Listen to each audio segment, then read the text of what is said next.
All right, let's get right to it. Have you ever caught yourself mid-conversation with yourself, and then, you kind of glance around hoping nobody heard you? Yeah, we're going to tackle that exact question today. Is it actually normal to talk to yourself? I mean, think about it. It probably starts the second you wake up. That alarm shrieks, and you might just mutter something exactly like this. It's like the opening line in the movie of your day. Then maybe you're in the bathroom, staring at your reflection, and that little internal debate kicks off. A simple observation turns into a whole back and forth, all happening right between your ears. Or how about this one? You're rushing, you can't find your keys for the life of you, and that frustration just boils over.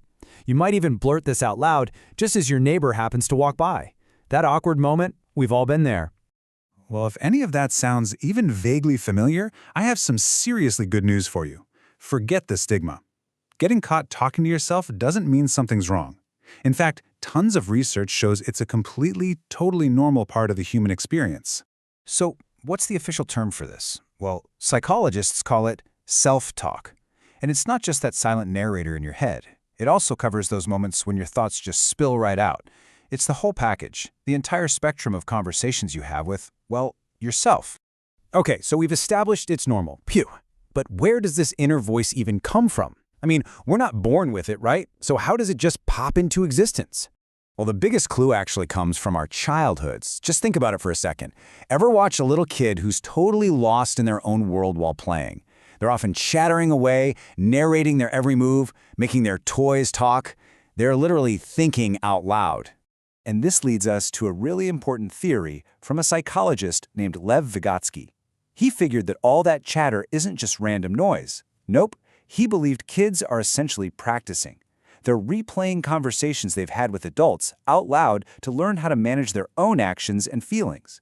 Then, as they grow up, all that external talk starts to move inward, becoming that private inner voice we all know.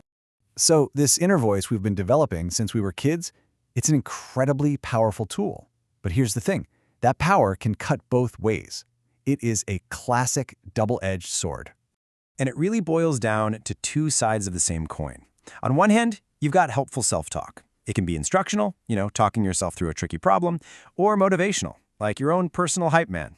But on the other hand, it can turn into this damaging, endless loop of negative criticism. Let's start with the good stuff. The benefits are huge. Positive self-talk can literally make you better at things. For example, one study with college tennis players found that the ones who used instructional self-talk actually improved their focus and accuracy on the court. It helps us regulate our emotions, tackle daily tasks, and just manage stress. It's pretty amazing. But of course, there's a flip side, and it's a serious one. When that inner voice turns negative and it becomes a habit, it can get really toxic. Research shows that high levels of negative self-talk are often a strong predictor of anxiety. And when someone gets stuck in a cycle of blaming themselves and just endlessly replaying problems, it can make feelings of depression so much worse. So that brings us to the most important question, right? Since we can't just switch this voice off, how do we shape it for the better? How do we make sure it's an ally and not our own worst critic? Well, the really good news is you don't need some massive, life-altering overhaul. Sometimes a tiny, simple shift in the way you talk to yourself can make a world of difference. One super powerful technique is called distanced self-talk. It's a simple switch. Instead of using I, you use your own name or you. So instead of thinking, I'm so nervous, you'd reframe it as, Caleb, you are prepared for this test. Studies show this one little trick creates psychological distance, letting you regulate your emotions more objectively, almost like you're giving advice to a good friend. It's incredibly effective for reducing stress before a big presentation or a tough exam.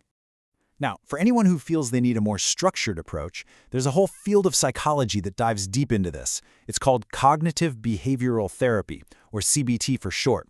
A huge part of it is learning how to manage the tone and content of your self-talk. The way CBT works is actually pretty straightforward. First, you learn to identify those automatic negative thoughts, the ones that just pop into your head. Second, you actively challenge them and practice replacing them with more neutral or even compassionate thoughts. And over time, this practice can literally help rewire your brain, leading to major improvements in your mental health. So as we wrap this up, let's try to look at this in a new light. That voice in your head isn't just random noise, it's your most constant companion. And look, if there's only one thing you take away from all this, please let it be this.